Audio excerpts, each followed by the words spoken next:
আসসালামু আলাইকুম রহমতুল্লাহ। এখানে প্রথমে একটা বিষয় জানতে হবে, নিষেধাজ্ঞার মোকদ্দমা। হঠাৎ আমার একটা জায়গা রয়েছে, কিন্তু আমার একটা কবালা রয়েছে। ধরেন আপনি কবালাটা 50 বছর আগে রেজিস্ট্রি করিয়েছেন, আমার দাদা নিয়েছে, কিন্তু বিএসটা আমার নামে না হয়ে মূল মালিকগণের নামে থেকে গেছে। কিন্তু এখন মূল মালিকরা বলতেছে না আমাদের নামে বিএস, আমাদের নামে আরএস, সব কিছু তো আমাদের নামে, জায়গাটাও আমাদের নামে হবে।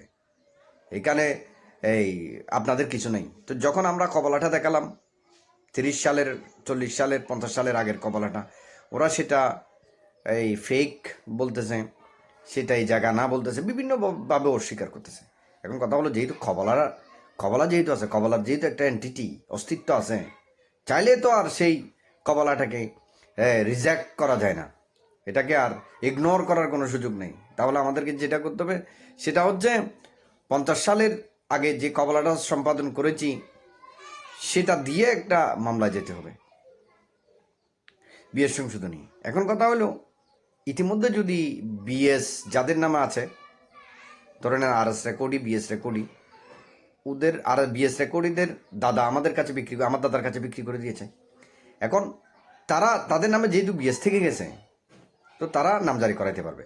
বিএস থাকলে নামজারি হবে, এখানে কোনো no lame excuse, easy. BS থাকলে নামজারি হওয়া ইজি প্রসিডিউর, ওইটা দিয়ে আবেদন করলেই নামজারি হবে। এখন ধরেন ওনারা যদি বিএসটা করে ফেলে, নামজারিটা করে ফেলে, তাহলে সেক্ষেত্রে আমার তো নামজারি একটা করে ফেলেছে, বা করার জন্য যদি করে ফেলে, এটা একটা সিস্টেমে চলে গেল, আমাকে ওইটা খণ্ডাইতে হবে, ওইটা বাতিল করতে হবে, মামলায় যেতে হবে।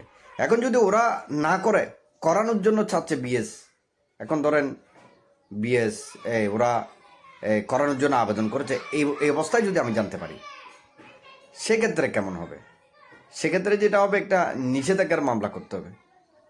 ওই তফসিলের নিষেধাজ্ঞার মামলাটা, যদি আপনি নিষেধাজ্ঞায় দুটা নিষেধাজ্ঞা হয়, একটা হচ্ছে স্ট্যাটাসকো, স্থিতি অবস্থা বজায় থাকার জন্য অস্থায়ী নিষেধাজ্ঞার পিটিশন আনতে হবে, আর একটা হচ্ছে স্থায়ী, পার্মানেন্ট ইনজাংশনের জন্য, স্থায়ী নিষেধাজ্ঞার জন্য আমাদেরকে কি করতে হবে, একটা স্থায়ী নিষেধাজ্ঞার মূল মামলাটা হচ্ছে স্থায়ী নিষেধাজ্ঞার মামলা, এর মধ্যে অস্থায়ী নিষেধাজ্ঞার দরখাস্তটা আনতে হবে যে। তাহলে সেক্ষেত্রে যেটা করতে হবে তা হলো, আমাদেরকে প্রথমে যদি আমাদের গ্রাউন্ড ভালো থাকে, তাহলে কোর্ট অস্থায়ী নিষেধাজ্ঞাটা যতদিন না মামলা শেষ না হয় ততদিন পর্যন্ত দিতে পারে, অস্থায়ী নিষেধাজ্ঞাটা মঞ্জুর করতে পারে, কিংবা বিবাদী পক্ষ আপত্তি দাখিল না করা পর্যন্ত দিতে পারে। যা কতদিন দেয় তা ততদিন স্ট্যাটাস কো থাকবে।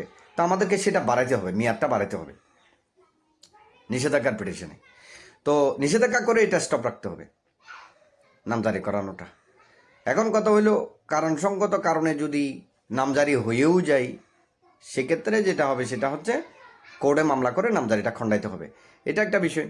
সেকেন্ড বিষয়টা হলো এখানে যে, আমাদেরকে যখন নিষেধাজ্ঞার মামলা যাব, তখন অ্যাড ভ্যালোরম কোর্ট ফি দিতে হবে। কোর্ট ফি সাধারণত দুই ধরনের হয়, একটা ফিক্সড, একটা অ্যাড ভ্যালোরম। অ্যাড ভ্যালোরম কোর্ট ফি হলো সর্বোচ্চ 46,000 টাকা। এটা যদি আপনি মফসল এরিয়ায় করেন, যেমন মনে করেন সাতকানিয়া, ফটিয়া, রাউজান, ফটিকছড়ি, এই ধরনের মফসল এরিয়াগুলো যদি করেন, তাহলে আপনাকে অ্যাড ভ্যালোরম কোর্ট ফি হবে মোকদ্দমার তাইদাদ মূল্যের উপর। কিন্তু যদি আপনি সদরে করেন, তাহলে তো এটাকে আপনাকে অ্যাড ভ্যালোরম কোর্ট ফি সর্বোচ্চটা দিতে হচ্ছে 46,000 টাকা। তাহলে নাহলে কাবার দিতে পারবেন না হয়তোবা। এই জন্য এই ধরনের মামলাগুলা মফসল এরিয়ায় ভালো। মুন্সেফ কোর্ট যেগুলাকে বলে, সহকারী জজ কোর্ট, এখন অ্যাসিস্ট্যান্ট জজ কোর্ট হয়েছে, সেগুলোতে করলে বিষয়টা ইজি হয়। তো যাই হোক, সেই বিষয়টা আমরা পুনরায় আরেকটু ব্যাখ্যা করব পরবর্তী ভিডিওতে।